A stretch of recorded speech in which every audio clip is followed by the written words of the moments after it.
Alors, la nouvelle réglementation, Franck, je crois que tu as sondé les Français sur ce qu'ils pensent du ticket de caisse. Absolument. Donc, on va commencer notre table ronde par quelques éléments de l'étude qu'on a publiée mercredi dernier, il y a exactement une semaine, sur le ticket de caisse. Effectivement, depuis, on en a entendu parler depuis ce week-end. L'étude qu'on a publiée donc il y a une semaine, une étude également avec Opinionway, a montré clairement que les Français n'étaient pas prêts à la suppression du ticket de caisse, et on verra après, bien sûr, la suite et la question de la dématérialisation, et ça sera l'objet de notre table ronde. Mais donc l'enquête, il y a eu plus de 150 articles qui sont sortis et qui ont montré que les Français n'étaient pas prêts. Ils étaient, on va le voir, ils sont favorables à cette loi, c'est-à-dire qu'ils disent oui, mais pas pour moi, quoi. Donc c'est un petit peu peut-être notre contradiction française. 7 sur 10 sont favorables à la loi, qui est une loi environnementale, et donc on sait aussi maintenant, on connaît l'appétence des Français pour les sujets environnementaux, donc ça se confirme, les Français sont pour, mais par contre, pas pour eux. Et pas pour eux parce que, et ils nous disent qu'ils continueront largement à demander l'impression d'un ticket papier on a demandé selon la typologie de commerce, et quel que soit le type de commerce, en fait, les Français disent qu'ils veulent majoritairement un ticket papier, 91% pour l'électroménager. Derrière, il y a des questions on peut comprendre sur les garanties, etc. Mais sur l'alimentaire, 76% des clients continuent de dire qu'ils voudront un ticket papier. Alors derrière, ce qu'il y a, c'est effectivement en partie un usage, les questions des usages liés au pouvoir d'achat, puisque 89% d'entre eux nous disent qu'ils souhaitent vérifier le détail du prix payé. Le ticket papier est à 89% un moyen de vérifier le détail du prix payé, et à 63% un moyen de faire leur compte. Il y a pourtant des moyens, et on les connaît, on en parlera, un peu plus élaborés pour faire nos comptes, mais en tout cas, il y a une semaine, c'est ce qu'ils répondent à 63%. Et puis, ils disent aussi qu'ils souhaitent garder le ticket papier, 73% pour utiliser les bons de réduction, ou 87% dans le cas d'échange, on en parlera aussi, notamment dans l'industrie de l'habillement. Et puis pour finir, ce qui est étonnant, puisque c'est une obligation, donc on n'imaginait pas cette réponse des Français, 49% craignent même que certains magasins refusent de remettre un ticket de caisse papier, alors qu'effectivement, la loi, c'est obligatoire et il n'y a aucun problème là-dessus. Voilà, la moitié des Français craignent qu'on ne leur donne pas de ticket papier. Justement, Franck, que dit la loi ? Parce que le mot en haut à droite, suppression du ticket de caisse, c'est ce que j'entends partout dans la presse, ce qui est faux. Ce n'est pas ce que dit la loi. Absolument. Je réponds à ta question juste après, ça lancera la table ronde. Je finis juste sur ces deux chiffres-là qui sont intéressants et qui vont aussi amener les autres sujets de la table ronde. C'est la question sur la dématérialisation. Donc les Français sont pour, ils veulent la dématérialisation, et ils la veulent finalement, quelle que soit la façon de la faire. Ils nous ont répondu qu'à 59%, ils étaient prêts à l'avoir en prenant des cartes de fidélité. Donc ça, c'était un chiffre. C'est un chiffre nouveau, on n'avait jamais eu connaissance de ce chiffre. C'est une bonne nouvelle pour les distributeurs. Plutôt une bonne nouvelle pour les distributeurs. En même temps, ils sont aussi prêts à d'autres technologies. Ils sont aussi prêts, par exemple, à plus de 53%, à scanner un QR code pour avoir le ticket de caisse sur le smartphone. Et par contre, ils sont clairement contre le fait de donner, par exemple, à l'oral, soit son numéro de téléphone, soit leur adresse email. Pour répondre à ta question maintenant... que dit la loi ? Alors, que dit la loi ? La loi, elle dit que le client a 3 choix possibles. Le client a 3 possibilités. Soit il continue effectivement de demander un ticket papier, et là, le distributeur lui donne son ticket papier. Soit il demande à ne rien avoir, et à ce moment-là, le distributeur ne lui donne rien, ni un ticket papier, ni un ticket dématérialisé, ni rien du tout. Ou alors, le client peut demander au distributeur, si le distributeur est en capacité de le délivrer, peut demander un ticket dématérialisé. Voilà, aujourd'hui, il y a ces 3 possibilités-là. La loi prévoit-elle une obligation d'information ? Alors, la loi n'oblige pas à dématérialiser. La loi s'est un petit peu arrêtée en route. Non, mais d'information dans le magasin. Mais la loi oblige à une information dans le magasin. C'est ça. D'accord.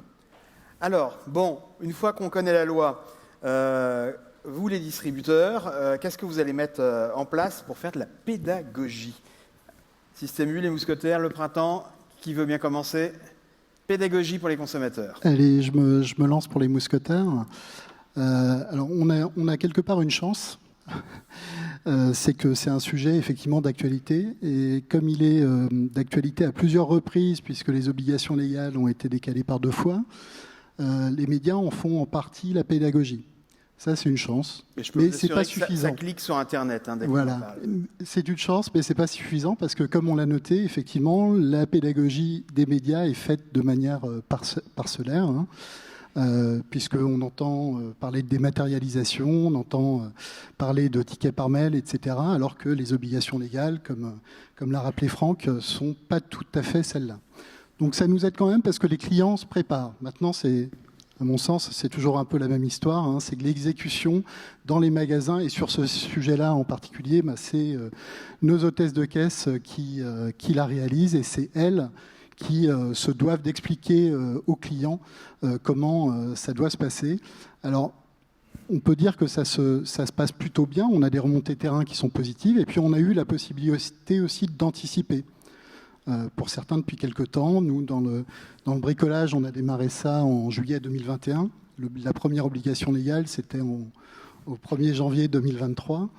Elle a été repoussée. Dans l'alimentaire, on a démarré en fin d'année dernière. Donc ça se fait quand même assez progressivement, et ça nous aide. On a des clients qui progressivement adhèrent. Alors même s'ils disent qu'ils ne sont pas prêts à lâcher le ticket de caisse, quand on regarde nos chiffres, on a quand même, je regardais sur le mois de mars, on a plus de 42% des transactions, alors pas des clients, des transactions, qui sont aujourd'hui sans ticket de caisse papier. Donc ça commence à peser. Quand on fait les projections, là, on s'est amusé. 42%, oui, c'est quand même, ça fait plus que peser, là. Et on s'est amusé à faire des petites projections sur ce que ça représente en ordre de grandeur. Alors on n'est pas au kilomètre près, mais sur Intermarché, uniquement l'enseigne Intermarché, c'est un ticket de caisse qui fait le tour de la Terre. Bon, si on prend tous les distributeurs alimentaires, on est sur une distance de la Terre à la Lune. Voilà, on peut continuer comme ça. On parlait de 4 milliards de transactions tout à l'heure. Je ne sais pas où on va arriver, peut-être avec Elon Musk sur Mars. On verra. Donc voilà déjà une première approche. On a des consommateurs aujourd'hui qui rentrent progressivement dans le sujet. Pour Système U. Alors, chez Système U, nous, le travail pédagogique, il a été fait déjà depuis quelques temps, puisqu'on a commencé la dématérialisation des tickets il y a presque 2 ans maintenant. On a mis ça en place en avril 2021. Ceci dit, on avait quand même prévu pour le 1er avril une campagne de communication dans les magasins, à la fois pour nos opérateurs et opératrices de caisse, et puis pour nos clients eux-mêmes. Pourquoi ? Parce qu'au 1er avril, ou alors maintenant au 1er XX, ça deviendra une obligation légale. Donc c'est un peu ça qui change, on ne sait pas la donne. Si c'est le 1er août ou le 1er septembre. Oui, voilà, c'est pour ça que je parle de XX. En fait, le travail pédagogique a quand même bien porté ses fruits, puisque si on prend notre taux moyen de non-impression du ticket papier est de 48% depuis avril 2021. Donc je pense que sur les derniers mois, on est sur une tendance qui est au-delà des 50%. Alors on observe quand même une disparité d'une région à une autre, parce que les usages du papier ne sont pas homogènes. Nous, nos magasins sont très largement implantés dans des zones rurales où on a plutôt tendance à avoir un recours au papier plutôt que Internet. La façon dont on a traité la digitalisation, enfin la dématérialisation, c'est que le ticket est implémenté dans l'espace client de la carte fidélité. On n'a pas d'espace dédié hors carte fidélité au ticket de caisse dématérialisé. Pourquoi ? Parce que les accès Internet, ça consomme quand même de l'énergie. Et on fait en sorte de regrouper cet accès Internet avec d'autres accès qui correspondent à des usages du client, à savoir consulter ses points de fidélité.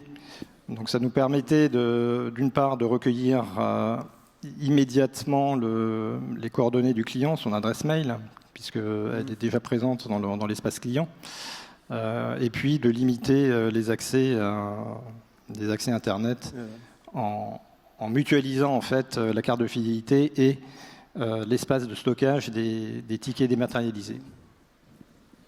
Continuons le tour de table pour le printemps.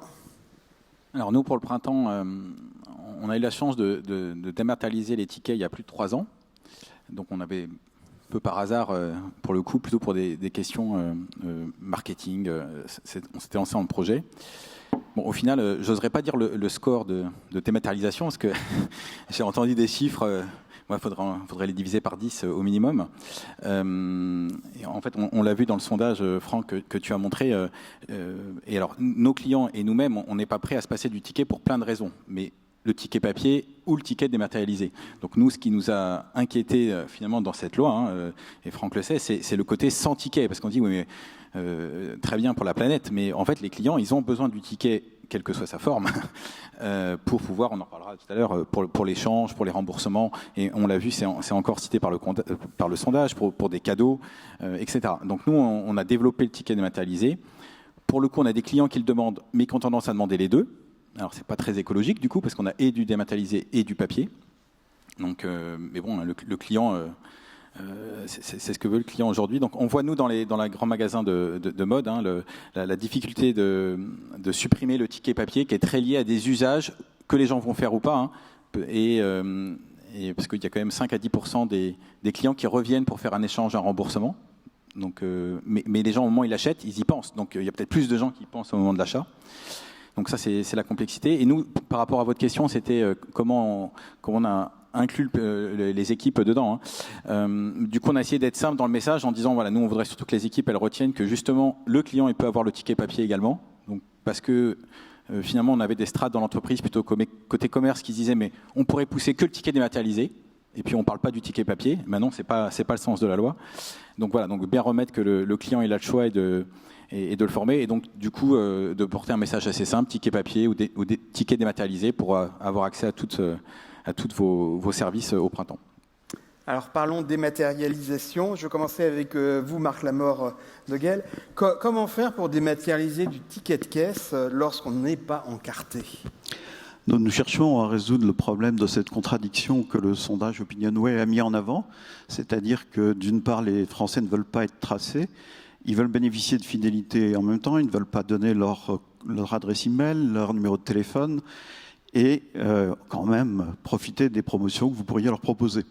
Donc notre solution, qui s'appelle Ostraka, je vous invite à venir nous voir tout à l'heure, elle est une solution qui ne va pas contre la fidélité, mais qui complète les solutions de fidélité pour gérer ces consommateurs qui ne veulent pas être tracés. Et donc on utilise un QR code variable, qui est propre à chaque opération, ou bien un sans contact pour transmettre le ticket sans identifier le consommateur. Ça ouvre une page dans son téléphone et à ce moment-là, il a le ticket de base. Sur ce ticket, il y a un QR qui est la preuve d'achat, qui permet de garantir l'origine du ticket et qui aura d'autres usages pour le retour, pour les échanges.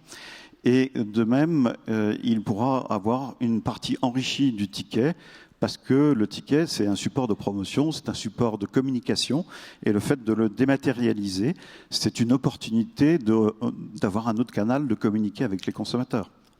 Donc c'est soit un boîtier qu'on met derrière la caisse et il intercepte donc le message d'impression, soit c'est une connexion par API. Le but est qu'il y ait le moins d'investissement en infrastructure pour les enseignes à faire, de manière à déployer ça rapidement, parce qu'il ne faut pas oublier qu'il y a les grandes enseignes, mais il y a aussi tous les autres commerçants, les 400 000 et des poussières, si mes mémoires sont bons, et c'est des coûts... Il y a la restauration, les petits commerçants indépendants, l'hôtellerie aussi, je crois, et tout ce qui est banque. Oui, et il ne faut pas oublier que dans l'autre sens, il y a des obligations de remise du ticket. On disait tout à l'heure, dans le cadre de la loi, Il y en a l'impression, mais en fait, la loi elle a été sortie alors qu'il y a d'autres couches réglementaires et légales qui prévoient dans certains cas une obligation de remise du ticket. Mais remettre un ticket, ça ne veut pas forcément dire remettre un ticket papier, ça peut être aussi un ticket dématérialisé, parce que depuis l'écrit électronique, aujourd'hui, le Code civil reconnaît une remise dématérialisée. Ça permet aussi d'avoir une preuve d'achat dématérialisée. Les deux sont possibles. Alors, chez les mousquetaires, David, comment vous jouez la carte de la dématérialisation du ticket de caisse? Alors, on la joue de différentes manières selon les enseignes. Et on l'a dit, on s'appuie quand même beaucoup sur la fidélité.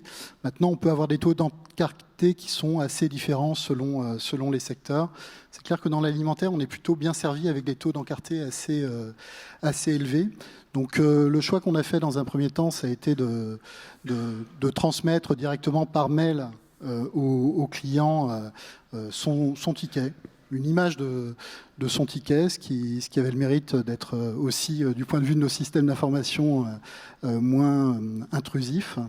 Eh bien, on évolue sur cette question-là parce qu'il y a aussi une autre attente pour nos clients. Ils ont très bien compris que c'était un geste pour la planète de froisser de ne plus jeter son ticket de caisse à la sortie du magasin.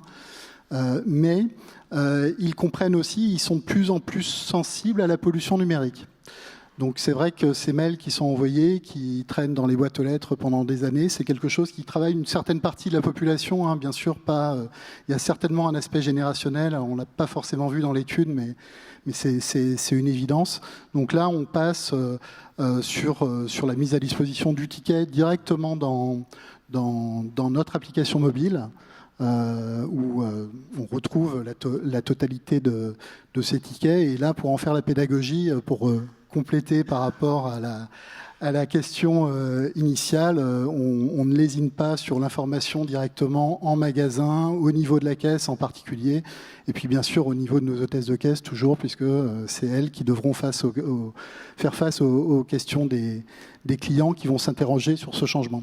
Donc on a des changements qui arrivent quand même assez rapidement, que l'on opère aussi parce que ça correspond à des attentes de différents publics qui est un peu fragmenté. Donc maintenant, il va falloir ne pas perdre le client dans toute cette affaire.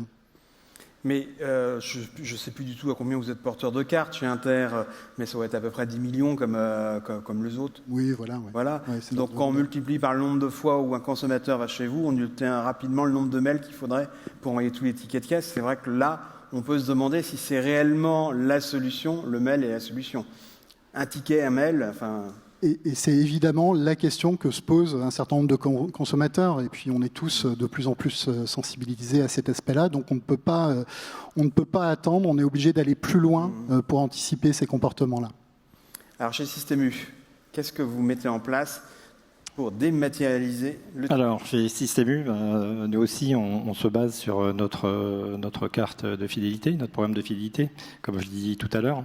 En fait, c'est la seule option qu'on a actuellement pour que le client puisse avoir un ticket dématérialisé. Le client a la possibilité soit de consulter son ticket dans son espace client, aussi bien en Internet fixe qu'en Internet mobile. Il peut aussi avoir la possibilité de se le faire envoyer par mail.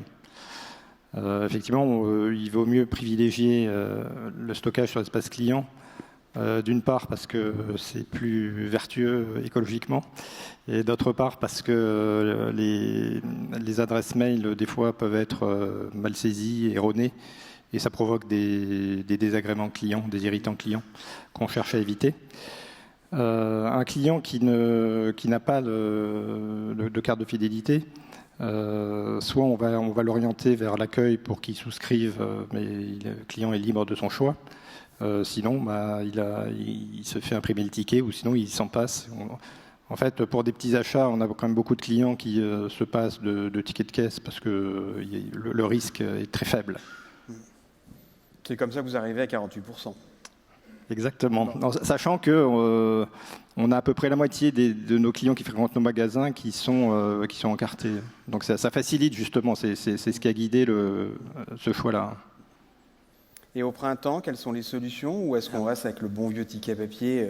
Alors, on fait comme on fait pareil. On utilise le compte de fidélité du client pour rapatrier évidemment ses coordonnées directement à la caisse. Donc là, c'est le côté le plus rapide. Le point dont on s'est aperçu, c'est qu'aujourd'hui, les comptes de fidélité, ils sont utilisés. Il y a une personne et ils sont utilisés par la famille. Et donc, on s'est retrouvé avec des clients qui achetaient des cadeaux, qui utilisaient évidemment la carte pour avoir tous les avantages, et le ticket arrivait directement à la personne qui allait avoir le cadeau, par exemple. Donc, du coup, ça demande en fait à ne pas toujours utiliser le compte email rattaché au compte de fidélité. Donc, nous, chaque vendeur, chaque conseiller de vente doit poser la question: est-ce que c'est le bon email? Est-ce que vous voulez recevoir l'email sur celui-ci? Et on fait ce qui n'est pas majoritairement conseillé par les Français, c'est que du coup on demande par oral, puisqu'on n'a pas de terminal côté client, on demande au client de nous confirmer son email ou de nous donner son email par oral. Donc forcément, voilà. Donc ça c'est le premier point, c'est la fidélité. Et le deuxième, justement, on permet la saisie de l'email. On a des clients. Nous, les clients viennent moins souvent au printemps que dans leur magasin alimentaire préféré. C'est dommage, mais c'est comme ça. Et donc, du coup, les gens utilisent moins leur carte de fidélité. Donc, il y a aussi des gens qui viennent assez régulièrement. Ils nous donnent leur adresse email, mais one shot. Et du coup, nous, on la garde pas, évidemment, s'il ne veut pas bénéficier du compte. L'autre point que je voulais dire ici, c'est qu'en plus, on a beaucoup de clients internationaux sur notre flagship à Haussmann. Donc, c'est des clients qui, par essence, reviennent vraiment pas souvent, voire jamais. Et c'est plus de 50% des clients. Et donc, eux, le ticket dématérialisé, aujourd'hui, c'est vraiment des clients qui ne souhaitent pas en avoir, puisqu'ils ont souvent les douanes quand ils rentrent dans leur pays. Peut-être ils veulent prouver l'origine. Donc, finalement, c'est des clients qui sont aussi attachés au ticket papier. Voilà, donc on laisse vraiment le choix. Et c'est par email ou compte de fidélité. Alors, Franck, si je veux être vraiment didactique, les solutions, je suis dans un magasin. Je veux pas de ticket, je donne mon email. Bon, ça va prendre un quart d'heure à la caisse. Ou je donne mon SMS, mon numéro de téléphone, mais je veux pas que la voisine l'entende. J'ai une carte de feed, donc je peux recevoir un mail. Oui, ou ton compte de fidélité est alimenté automatiquement. Si je le demande, oui. Ou c'est automatique. Ça dépend des systèmes. Sinon, ça peut être pas de mail, mais je vais sur mon compte du site pour voir, et j'ai mes tickets de caisse sur le compte. Les tickets de caisse sont sur le compte. Sinon, j'ai le QR code. Donc, il y a un QR code que tu peux scanner en caisse, soit sur un écran qui serait disponible pour pouvoir flasher avec ton téléphone, soit sur le TPE. Ou sur un dispositif. Ou sur un dispositif qui le permet. Voilà, il y a du NFC. Et le NFC. Juste en contact, du NFC, effectivement, où tu t'apprêtes ton téléphone et quelque part, donc le ticket rentre dans ton téléphone. Et il y a donc ce qu'on appelait, on en parlait ce week-end, les wallets, donc qui sont des portefeuilles finalement de... Donc il y a plein de solutions. Oui, avec des wallets qui permettraient aussi aux consommateurs d'avoir sur une même zone, sur une même base, tous ces tickets de caisse, quel que soit le distributeur, alimentaire et même non alimentaire. La difficulté pour le consommateur, c'est que plus on dématérialise, plus il perd du temps à aller chercher ses tickets et ses différentes factures. Donc il faudra bien avoir un point où retrouver tout ça. Donc il peut les sauvegarder en PDF dans son téléphone, dans un drive. Il peut les conserver autrement, sans ça, dans une application. Il y a toute une gamme possible. Alors si je ne demande pas de ticket de caisse et si j'ai un contrôle sécurité à la sortie du magasin, qu'est-ce qui se passe? Pardon, je fais la râleur de service, mais vous en avez en magasin. En fait, c'est... Par exemple, à Printemps Haussmann, on a 26 étages et on a 500 caisses disséminées dans le magasin. Et évidemment, les caisses ne sont pas du tout en sortie du magasin. Donc le client, il paye. Et puis en fait, il fait une fois, deux fois, trois fois. Puis il ressort du magasin, des fois plus longtemps, il est allé au restaurant. Et puis il sonne, parce que évidemment, l'expérience la plus désagréable, on a oublié d'enlever un antivol. Parce que tout à l'heure, on parlait des antivols. Bon, nous, on antivole quasiment tous les articles. Et donc le risque d'erreur et le nombre reste trop élevé. Et donc du coup, c'est vrai que le ticket de caisse permet d'avoir un contrôle rapide, c'est-à-dire de cette expérience qui est déjà désagréable, de ne pas la rendre trop longue. L'agent de sécurité va vite contrôler. Évidemment, dès que c'est dématérialisé, il faut sortir le téléphone, il faut retrouver son ticket, c'est plus compliqué. Et là, on a déjà eu le cas. Tout à l'heure, j'en parlais. Le compte de fidélité qui était associé, c'était celui, par exemple, de Madame. Madame a reçu l'email, mais Monsieur sonne et Monsieur n'a aucun ticket sur lui. Et il se trouve qu'il est très loin de la caisse. Et l'agent de sécurité n'a aucun moyen de retrouver le ticket de caisse à date. Donc nous, avec notre partenaire, on essaye de justement que l'information arrive jusqu'à l'agent de sécurité pour retrouver le ticket de caisse. Voilà. Alors chez U et chez les mousquetaires, chez Inter, notamment avec les caisses libre-service.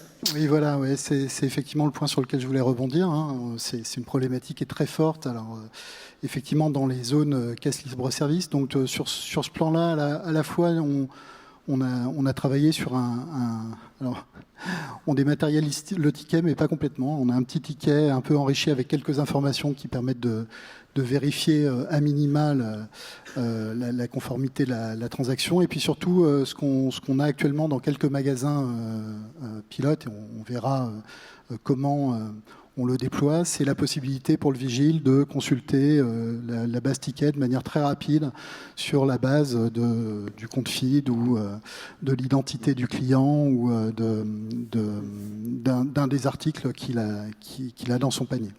Donc ça, c'est des choses qu'on doit faire maturer.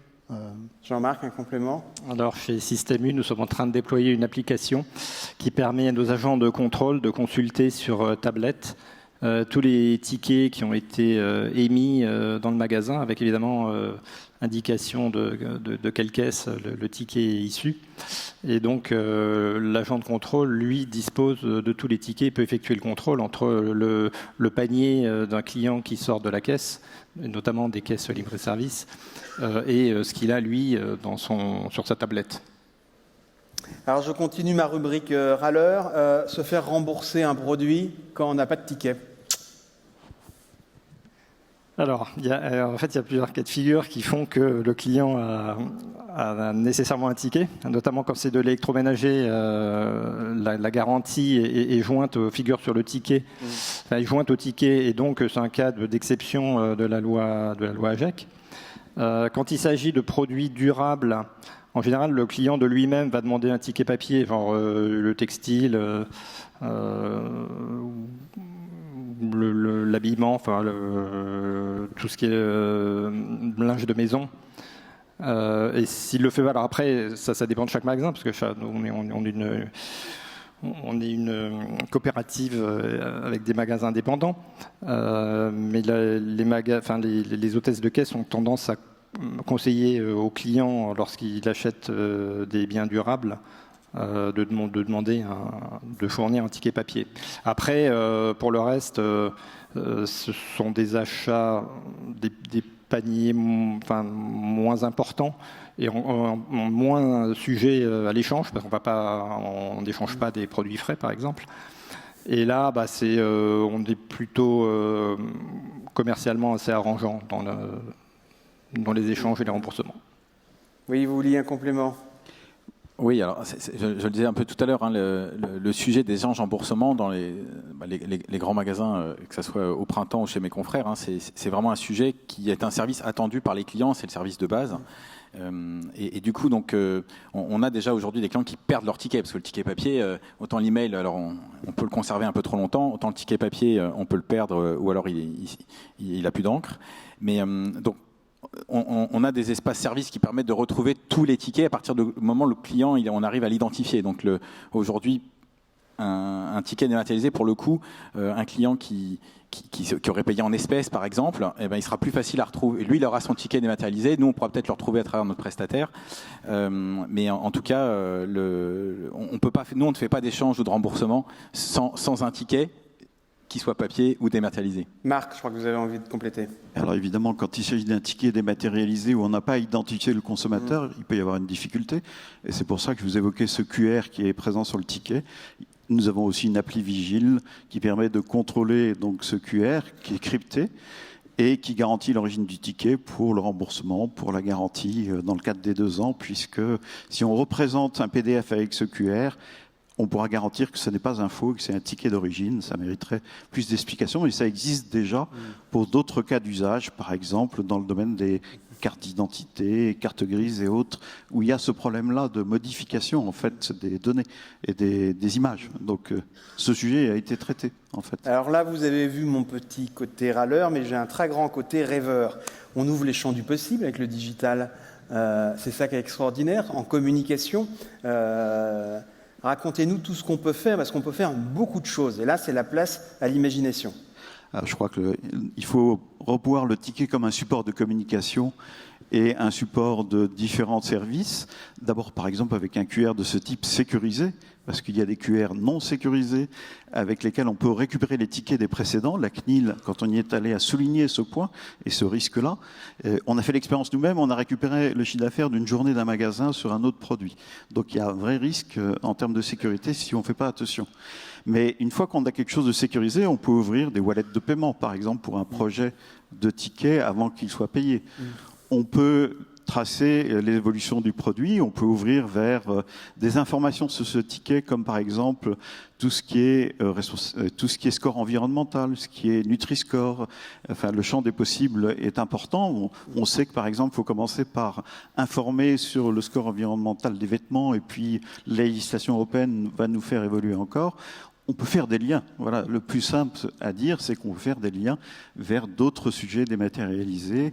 Et là, on peut faire beaucoup de choses. Et il y en a un qui répond aux attentes des Français, qui est la question des comptes. Et notre solution n'est pas dépendante d'un moyen de paiement, elle n'est pas liée à une carte bleue. Et on a un partenaire qui, lui, est spécialiste de la récupération des données bancaires pour les professionnels. Et les directives européennes ont évolué. Il y a la DSP2, je ne veux pas être trop technique, mais qui permet de proposer des solutions de récupération des données bancaires directement aux particuliers. Et dans notre solution, on pourra permettre aux particuliers de rapprocher ces tickets avec ces paiements, que ce soit carte bleue ou d'autres solutions éventuellement. Voilà. Et finalement, répondre aux besoins exprimés par le fait de vouloir toujours des tickets papier dans notre étude, mais parce que l'objectif final, c'est de faire ses comptes, c'est pas d'avoir un ticket papier. Donc on voit que finalement la dématérialisation va répondre vraiment à un besoin consommateur, enfin à des besoins consommateurs, des besoins déjà exprimés et peut-être des besoins futurs qu'ils n'imaginent pas encore. Et puis il y a un problème pratique, c'est que les tickets de papier ont une durée de vie courte, pour ne pas dire très courte, et dans certains cas, il y a des usages comme la note de frais, des problèmes de preuve, de restitution plus tard. Quand on dématérialise avec un niveau de preuve et de conservation suffisant, on peut couvrir ces usages aussi. Alors, il n'y a rien de plus local et de personnalisé que son propre ticket de caisse. Est-ce qu'on peut imaginer demain, chez Système U ou chez Inter, qu'il y ait tout à coup un bon de réduction pour un produit local sur ce ticket de caisse dématérialisé? J'ai dit qu'on ouvrait la boîte à rêves. Alors oui, effectivement, je pense que nos services marketing voilà une énorme opportunité sur ce type de sujet. Ce qu'on voit, c'est qu'effectivement, là, on est plutôt sur des... Alors, peut-être, sauf au printemps, sur des fonctions où on a l'image du ticket de caisse. En termes de dématérialisation, nous, ce qu'on pense, c'est qu'il faut aller plus loin. Déjà, on l'a sur l'application mobile. C'est un levier de plus pour l'application mobile. Après la fidélité, le drive, un usage qui est quand même important parce que le ticket, ça reste et ça restera un élément de réassurance. Donc, ça va concerner encore plus de clients. Et notre objectif, c'est que ce ticket devienne un peu plus actif, c'est-à-dire qu'on puisse y trouver des informations complémentaires, qu'on puisse avoir des expériences sur un produit. Et on sait qu'aussi, avec l'arrivée du QR code en 2027, notre produit va aussi s'enrichir avec d'autres informations. Et ça va ouvrir d'autres perspectives. Par exemple, sur la gestion des lots, des rappels, etc. On commence à avoir ces réflexions-là. Oui, encore une fois, on en a parlé plusieurs fois, le QR code serait une révolution. Mais juste, pardon, vous avez parlé du drive, ticket de caisse et drive. Alors, je pense que ça dépend des enseignes. On remet toujours le ticket de caisse. Aujourd'hui, nous, on a une application, on a mutualisé effectivement les commandes et les tickets de caisse. Sous le même menu, mais ça peut varier. Oui, chez Système U aussi, le ticket de caisse, qu'il soit remis en ligne de caisse ou en caisse libre-service ou en drive, il suit le même chemin que dans ces 3 cas de figure. Alors, Franck, pour clôturer, attendant de voir s'il y a des questions de la salle, je ne sais pas où mon cœur va pencher. Quand je vois que ça a été reporté, on ne parle pas de la question, enfin si on en parle un petit peu, de la question inflation. Est-ce que je comprends le report de la dématérialisation du ticket de caisse parce que j'écoute les arguments du printemps, et dans ces cas-là, je suis d'accord avec la ministre, qui n'a consulté personne, ou est-ce que j'écoute Système U Intermarché, je vois qu'il y a déjà 40% des clients qui n'ont pas de ticket, et j'ai envie de dire tout ça pour ça. Enfin, je dirais j'écoute les deux parce que l'obligation, c'est pas le report, c'est pas le report de la dématérialisation, c'est le report de la suppression systématique. Oui, enfin, c'est accélérer le process, quoi. Voilà, mais effectivement, la loi s'est arrêtée au milieu du chemin puisqu'elle a dit on arrête d'imprimer systématiquement les tickets, mais elle n'a pas dit on dématérialise, alors que c'est la solution évidente de la suite de l'histoire. Donc, la loi n'a pas écrit toute l'histoire. Logiquement, le report va effectivement logiquement nous permettre à tous de mettre en œuvre les solutions de manière peut-être un peu moins rapide. Tu posais la question sur l'affichage en magasin. Effectivement, aujourd'hui, le 29 mars, je ne sais pas si tous les magasins étaient prêts avec un affichage, je ne suis pas sûr. Donc, les quelques mois qu'on va avoir, c'est pas plus mal. Mais ce qui est sûr, c'est que ce n'est pas en reportant l'interdiction de l'impression du papier que ça règle la question de la dématérialisation. Ça ne la règle pas. Ça nous donne un peu plus de temps. Je crois que ce n'est pas plus mal pour tout le monde, mais ce n'est pas ça qui règle la question en réalité. Alors, avez-vous des questions? Oui, une question devant. Oui, moi j'en ai une, parce que c'est un sujet qui m'intéresse par ailleurs, vous le savez. Marc, tu l'as bien dit, le souci c'est que le consommateur il va en avoir trop. L'email n'est pas la solution, vous l'avez expliqué. La solution de l'avoir dans une application ou dans un compte paraît meilleure, mais on va avoir autant d'applications ou de comptes de fidélité que d'enseignes, c'est pas possible.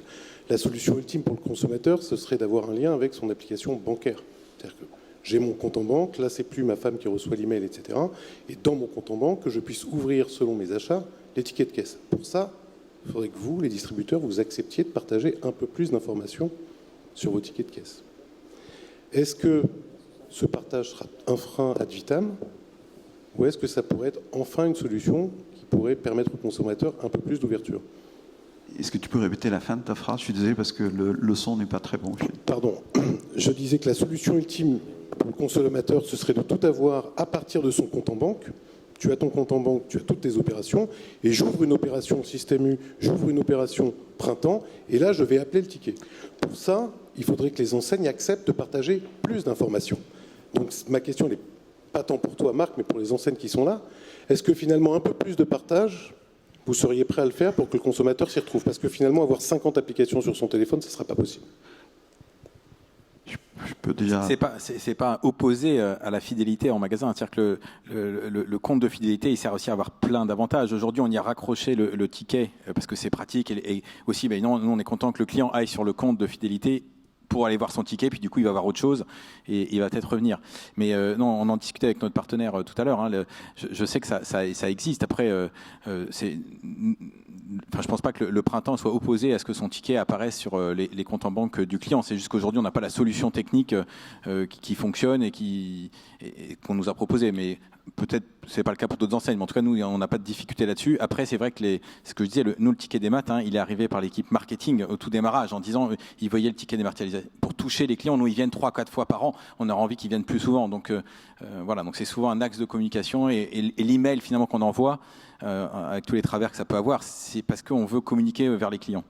Marc ? Juste en complément, je ne pense pas que les consommateurs aient très envie que les banquiers sachent tout ce qu'ils achètent en détail avec les articles détaillés sur leur ticket. Mais dans l'autre sens, nous, notre solution, elle permet d'inverser le propos. Les banques peuvent communiquer les données bancaires suivant un certain processus et le client voit dans son portail son compte bancaire et là, il affiche le ticket, il le voit. Sauf que la banque ne connaît pas le détail de ses achats. Elle connaît le commerçant. Souvent, d'ailleurs, le nom, quand c'est un paiement en carte bancaire, n'est pas le même que celui de l'enseigne, sur les petits commerçants, en tout cas. Donc, le rapprochement n'est pas facile à faire. Donc, c'est plutôt dans l'autre sens, moi, que je le verrais, à cause du souci de confidentialité que peut avoir le consommateur, en fait. Y a-t-il une autre François, DGP Énergie. Alors c'est une question que j'adresse à tout le panel indistinctement, parce qu'une question me vient à l'esprit. Vous êtes tous en faveur de la dématérialisation, donc de la digitalisation. Apparemment, la loi s'oriente, encourage cela. Alors ma question est simple, pourquoi ne pas offrir gratuitement un smartphone à tous vos clients? Je parle de Printemps et Super U, ce serait encore plus simple en fait. Mais en dehors du smartphone, il y a la couverture.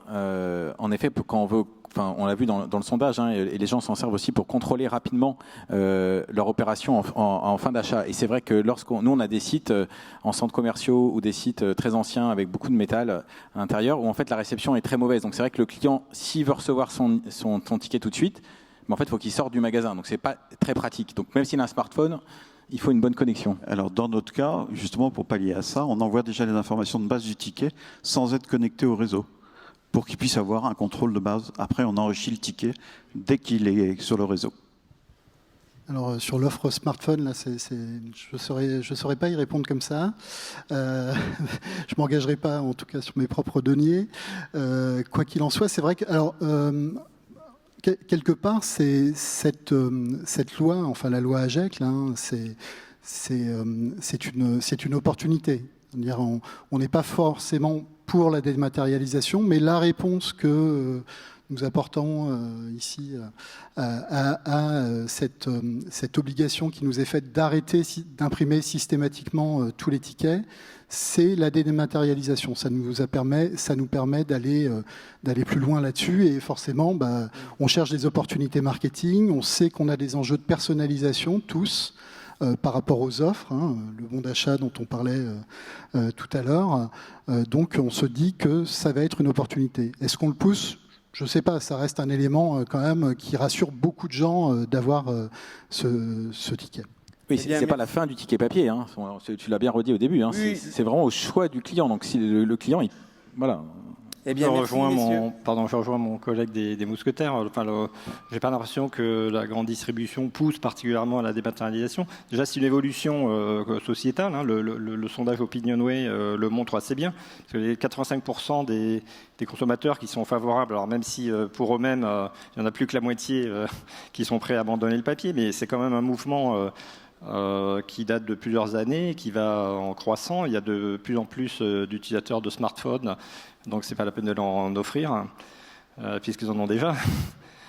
Après, je pense que le next step, c'est sans doute, on y faisait allusion tout à l'heure, de dématérialiser les coupons de réduction, les coupons promotionnels. Et là où le sujet est un peu plus compliqué, parce que autant un ticket de caisse, il devient inerte dès lors qu'il est édité, qu'il est publié. Un coupon de caisse, c'est un moyen de paiement. Donc après, il doit non seulement être stocké quelque part, et en plus, après, il doit pouvoir être utilisé et utilisé qu'une seule fois. Donc le sujet est un peu plus complexe. Et on touche là aussi à l'animation commerciale. L'animation commerciale sur les coupons de réduction aujourd'hui se fait de façon sur un support papier. Et je crois que l'enjeu, c'est de réfléchir à une animation commerciale qui devienne digitale.